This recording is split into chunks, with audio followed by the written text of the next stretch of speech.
Supreme court সেখানে রায় দিয়েছেন না কোনো চালানো করতে পারে, সেই কারণে সেখানে আমাদের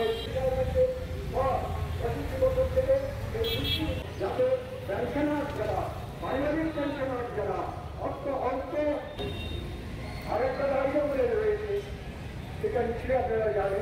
বেতন কমিশনের যে সুপারিশ এটা এখনও কার্যকরী হয়নি, সেটাকে অবিলম্বে কার্যকরী করতে হবে।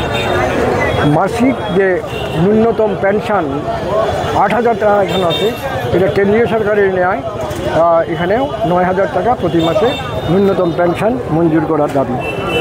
মাসিক চিকিৎসা ভাতা এবং আমাদের যে উৎসবের ভাতা আরও বৃদ্ধি করার দাবি আমাদের রয়েছে।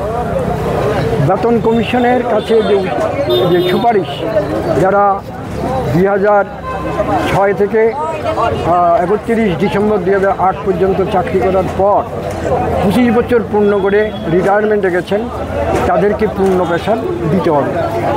এই বিষয়টা সম্পর্কে আমাদের দাবি হলো এই কারণে যে এটা ত্রিপুরার হাইকোর্ট দুইবার সেখানে রায় দিয়ে বলেছেন এটা তাদের ন্যায্য প্রাপ্য, এটা তাকে এই 25 বছর যারা পূর্ণ হয়েছে তাদেরকে পূর্ণ পেনশন দিতে হবে, ফুল পেনশন দিতে হবে এবং 3 মাসের মধ্যে দিয়ে দেওয়ার নির্দেশ দিয়েছেন।